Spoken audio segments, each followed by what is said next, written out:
Bonjour et bienvenue sur la chaîne YouTube des éditions Akata pour une nouvelle vidéo l'Instant Shoujo, et on va vous parler aujourd'hui du nouveau manga de Megumi Morino, à savoir À tes côtés. Donc pour cette vidéo, à l'instar de You My Baby, je suis pas tout seul parce que voilà, j'en ai marre de voir toujours ma tête tout seul, et du coup je suis avec Laura qui travaille aussi au sein des éditions Akata. Bonjour. Et voilà, parce que Megumi Morino, c'est une de nos autrices que tu aimes particulièrement. Oui, effectivement. Parce que c'est vrai qu'on a misé sur beaucoup de jeunes autrices, et parce qu'on espère qu'elles ont du potentiel et on pense qu'elles vont avoir des grandes carrières. Et elle fait partie des dessinatrices que toi particulièrement tu apprécies. Oui, d'autant plus que Good Morning Little Bravo, c'était sa première série et qu'il y avait déjà un talent de ma boule dedans, Donc pour en revenir d'abord à tes côtés, on va vous raconter rapidement l'histoire, sachant que comme c'est un manga de Megumi Morino, c'est un peu compliqué. On va suivre l'histoire de Hotaru, qui est une jeune lycéenne en première année. Au début de l'histoire, elle est dans un café avec des amis, et dans un siège à côté, il y a une rupture amoureuse. Il s'avère que la rupture amoureuse, elle concerne un garçon qui est dans son lycée. Elle y prête pas plus attention que ça parce que ce garçon, elle le connaît pas, et elle rentre chez elle, et puis au moment où elle va rentrer chez elle, elle va voir ce garçon tout seul dépité sur un banc alors qu'il neige, du coup elle se prend d'une espèce de sympathie, empathie pour lui, et elle va décider de lui prêter son parapluie, de lui tendre son parapluie. Sur ça, le jour d'après, elle arrive au lycée. Il s'avère que ce garçon fréquente la classe d'à côté. Et du coup, lui, il est tombé amoureux d'elle simplement parce qu'elle lui a tendu son parapluie. Du coup, il lui fait une déclaration, il lui demande de sortir ensemble. Donc c'est une lycéenne, Hotaru, qui est plutôt lumineuse. Et du coup, elle est ouverte sur les autres, voilà. Elle peut faire penser à des personnages, peut-être comme Toru dans Fruits Basket. Il y a un côté un peu comme ça, ouais. Mais Et du coup, comme elle est plutôt ouverte sur les autres, elle va accepter un peu en test de sortir avec ce garçon, même si elle s'est jamais vraiment intéressée aux choses de l'amour. Et voilà, du coup, elle accepte de tester la relation amoureuse avec ce garçon jusqu'à Noël et voir comment ça se passe, si jamais elle tombe amoureuse de lui ou pas. Et on va suivre l'évolution de leur relation sur plusieurs chapitres avec deux concepts récurrents. Le concept de la première fois, donc les premières expériences globalement, sur plein de sujets. Et puis le concept du destin aussi, mais on va pas en dire trop pour pas trop vous spoiler. Alors voilà, comme ça peut avoir l'air un peu classique comme histoire, mais comme c'est un manga de Megumi Morino, en fait, il y a d'abord une ambiance assez dingue. Oui, effectivement. Il y a une tension narrative qui s'instaure dès le départ. Dès les premières cases, on a une espèce de suspense qui s'instaure alors qu'on est sur une base très classique. Et pourtant, il y a toujours cette espèce de tension, c'est pas exactement un malaise, je sais pas comment on pourrait décrire ça précisément. C'est...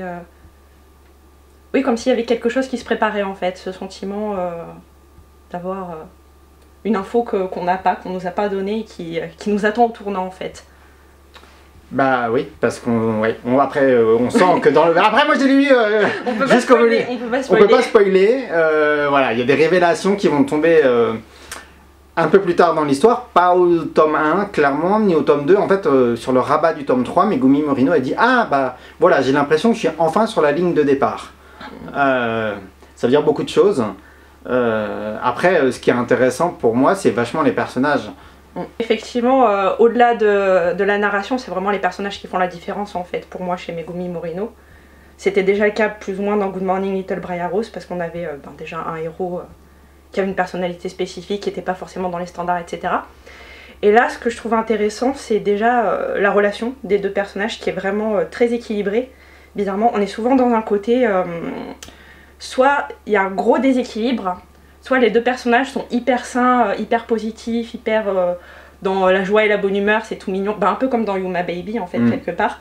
Et là, on n'est pas là-dedans parce que l'héroïne, elle est ce qu'elle est, elle a ce côté un peu naïf, je me laisse porter par le courant, etc. Mais chez le héros, il y a clairement des moments où il y a... comment ne pas trop en dire là-dessus. Il y a une ambivalence. Oui, voilà, c'est... Il y a un côté presque, le mot est un peu abusif, mais presque effrayant en fait, parfois dans ces attitudes qui sont clairement excessives en fait par rapport à ce qu'on sait au début. Et ce qui est intéressant, c'est que ça passe pas à la trappe en fait, ce malaise, cette espèce d'ambiguïté, c'est-à-dire que l'héroïne le ressent elle-même fortement, Et elle est tout le temps en questionnement au fil des chapitres en se disant mais comment ça se fait qu'ils ressentent de tels sentiments pour moi. Parce que si vous voulez, le héros il est un peu comme une Ferrari en fait. Il passe du... Ferrari. Bah, c'est ça, il passe du 0 au 100 en un claquement de doigts en fait, au niveau des sentiments. Et du coup, oui, j'ai trouvé ça vraiment très intéressant parce que ça ramène un peu l'équilibre sans que les personnages eux-mêmes aient besoin d'être tout le temps équilibrés. Parce que lui, il est tout le temps respectueux avec l'héroïne, ça y a pas de souci, hein, il est tout le temps en petit soin avec elle, même trop d'ailleurs. Voilà, parce que elle cherche des manières de lui rendre pareil. Mais au-delà de ça, c'est pas juste une question de lui rendre, c'est une question de faire en sorte qu'il lui donne pas trop en fait, qu'il se préserve lui aussi. C'est là que l'héroïne est intéressante. C'est des fois elle lui dit attention. C'est intéressant quand tu dis qu'il va trop, enfin il fait trop, il donne trop, parce que l'accroche promo au Japon, c'était l'histoire d'amour entre une jeune fille qui ne comprend rien à l'amour, enfin l'histoire entre une jeune fille qui ne comprend rien à l'amour, ou qui ne connaît pas encore l'amour, et un lycéen qui a trop d'amour à donner. Et ça résume bien le truc d'une certaine manière. Ouais, c'est vrai. Parce que, bah ouais, on sent bien qu'il y a anguille sous roche. Elle lance différentes pistes, je trouve, dès le départ. Elle nous fait quelques petits sous-entendus sur la situation du héros, ce qui peut expliquer qu'il soit autant en... C'est pas tant être en demande d'affection, en fait, c'est plutôt... Oui, voilà, le truc inverse. C'est le donner, ouais. Voilà. C'est ça, c'est assez déstabilisant, parce que c'est vrai qu'on a l'habitude d'avoir des personnages qui sont en manque d'amour, en manque de réception d'amour.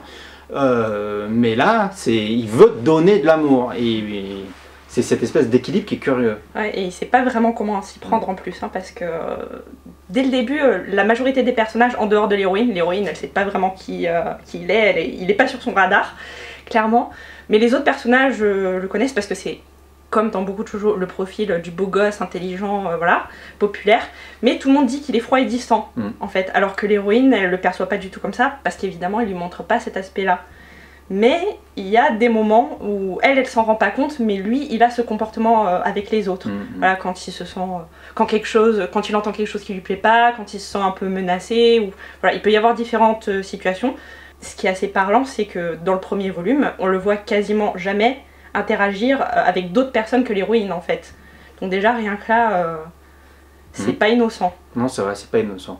Et d'ailleurs, on peut vraiment dire que c'est un personnage d'Anoi qui est très immature émotionnellement en fait, et dans ses rapports humains globalement. Ouais, c'est vrai. Après, il y a ce côté, je sais pas comment faire en fait pour aller vers les autres. C'est soit tout ou rien.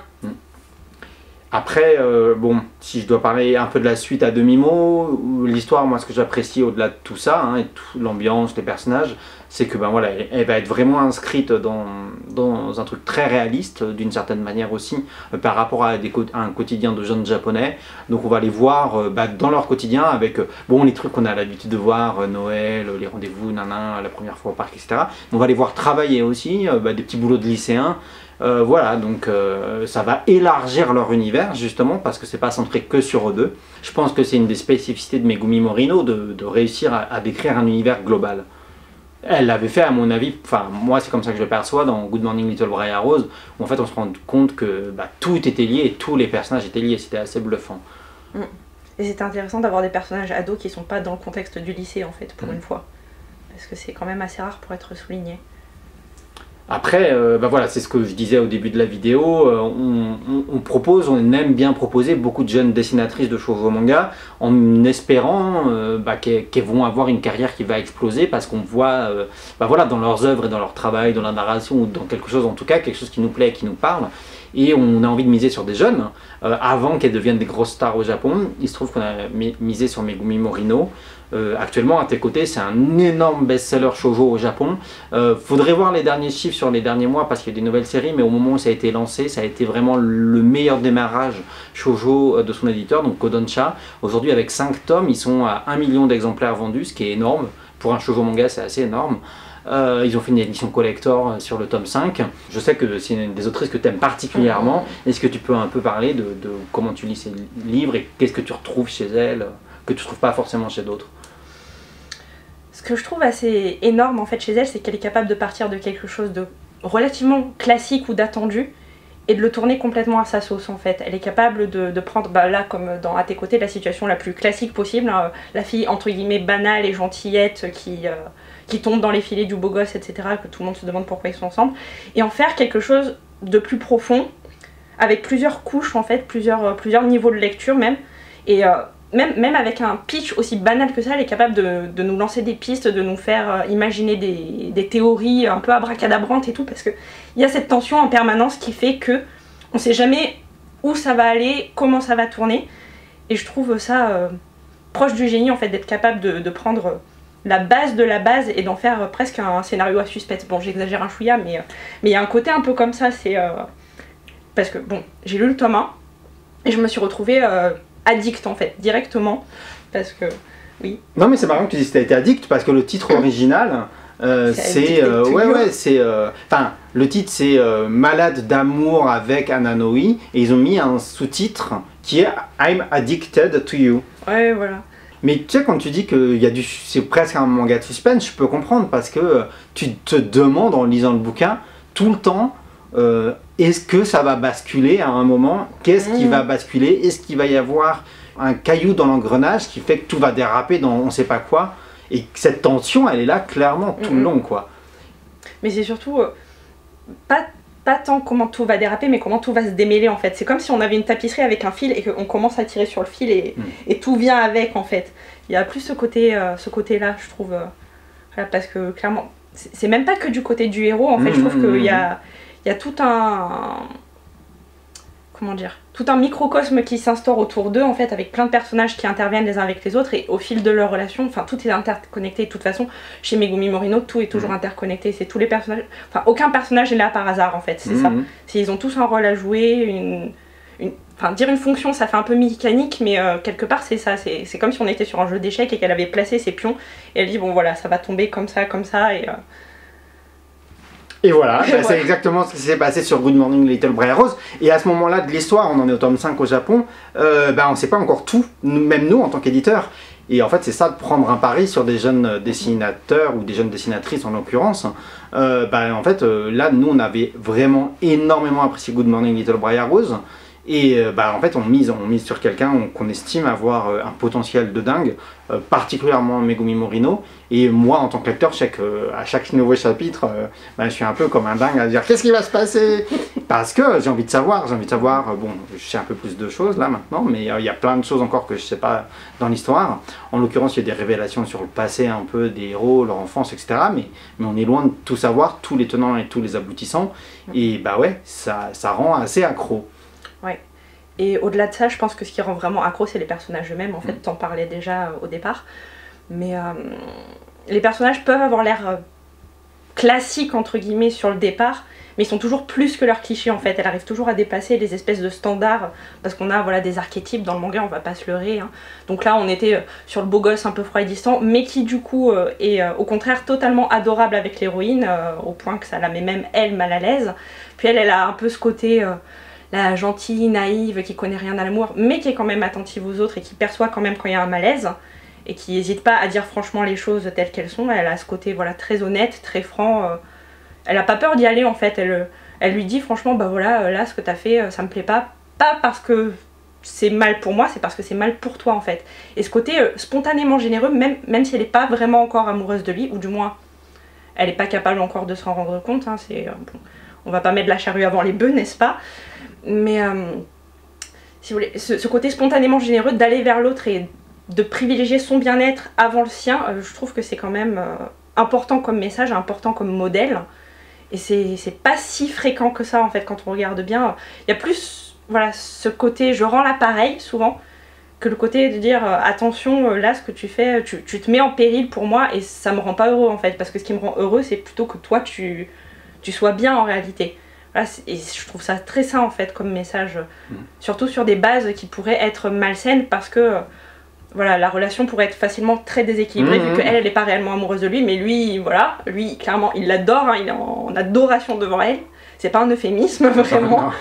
Voilà, donc ça pourrait très vite déraper et ça pourrait être romantisé entre guillemets, ça pourrait être un peu fantasmé cette situation du beau gosse, prince charmant qui est au petit soin avec l'héroïne. Or là, c'est pas le cas. Si on nous montre que ce genre de comportement, quelque part, non, c'est potentiellement toxique, quoi, si ça va trop loin. Ouais. Et puis en fait, le malaise qu'on peut ressentir des fois en tant que lecteur sur ce type d'histoire, hein, c'est ce qu'exprime l'ouvrage, puisque l'héroïne exprime ce malaise aussi, donc c'est ça qui est super intéressant. Et c'est ce qui nous permet de pas l'oublier en fait. Parce que si l'héroïne elle s'en rendait pas compte et qu'elle était au contraire toute émue, toute chamboulée avec les joues qui rougissent, les étoiles plein les yeux, etc. Ben nous, peut-être qu'on aurait tendance à le zapper, ce malaise en fait. Et c'est souvent ça qui se produit dans certains shoujo. C'est-à-dire qu'on a des situations qui sont limites, considérées objectivement, mais on est dans la dynamique des personnages qui eux ne s'en rendent pas compte parce qu'ils sont dans leurs émotions, dans leurs feelings, etc. Et du coup, ben ça passe comme une lettre à la poste parce qu'on se dit oh c'est normal, c'est pas grave, ils s'aiment. Non, même dans l'amour, faut qu'il y ait du respect, faut qu'il y ait une conscience de soi qui reste, parce que si vous vous perdez dans l'autre, ben quelque part l'autre qu'est-ce qui lui reste à aimer de toute façon. Bah, de toute façon, si tu te perds dans l'autre, tu te perds. Oui, voilà, tu te perds de toute façon. Donc, Mais ouais, c'est ça que j'ai trouvé très intéressant. C'est les personnages, ils sont vrais en fait. Ils sont pas limités à leurs archétypes, ils vont plus loin que ça et ils ont leurs petits défauts, leurs qualités. Ils sont humains tout simplement. Voilà, bah, je crois qu'on va s'arrêter là pour l'histoire en elle-même et les personnages. Après, bah, du coup, on va vous parler du titre de la version française, À tes côtés. On l'a un peu évoqué avant, mais le titre original, c'est La maladie d'amour avec Ananoi. Bon, c'est un peu compliqué, et le sous-titre c'était I'm addicted to you. C'est vraiment lui qui parle, du coup, hein, pas elle, a priori. On n'avait pas envie de prendre ce sous-titre anglais qu'on n'aimait pas trop, I'm addicted to you, puis ça faisait très... Ouais, justement l'inverse de ce qu'on veut exprimer avec cet ouvrage, et ce que cet ouvrage exprime a priori. C'est marrant parce que ça m'a évoqué un titre Dingue de toi qui existe déjà en français, mais ça aurait été intéressant aussi ce genre de titre, mais bon, il y a déjà un shoujo manga qui s'appelle comme ça. Et puis bah, je sais plus trop comment on a trouvé ce titre-là, À tes côtés, en réalité, mais c'était intéressant parce que lui, il veut vraiment être avec elle, à ses côtés.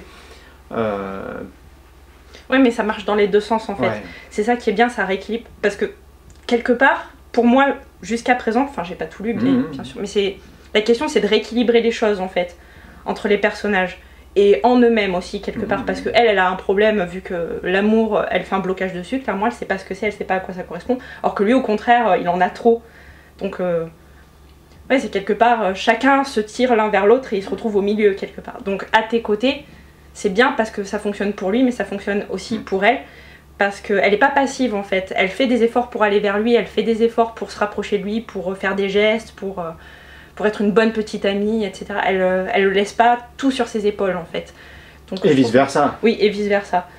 Mais du coup, ouais, il y a une volonté commune d'être l'un avec l'autre pour des raisons pour l'instant différentes.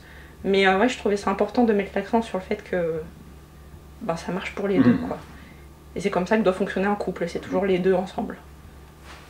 Et ben voilà, je pense qu'on a fini. Bah, le tome 1 va sortir normalement fin mai. Bah, voilà, on verra bien. Il sera disponible au format papier et au format numérique. Il y aura un rythme de publication bimestriel au début. Voilà, j'espère que cette vidéo vous a donné envie de découvrir À tes côtés de Megumi Morino. Et puis, n'hésitez pas à commenter, à nous dire si ça vous intéresse, quel type de vidéo aussi vous voulez voir sur l'Instant Shoujo. Et n'hésitez pas à vous abonner à la chaîne, à partager. Et puis on vous dit à bientôt pour une prochaine vidéo sur l'Instant Shoujo.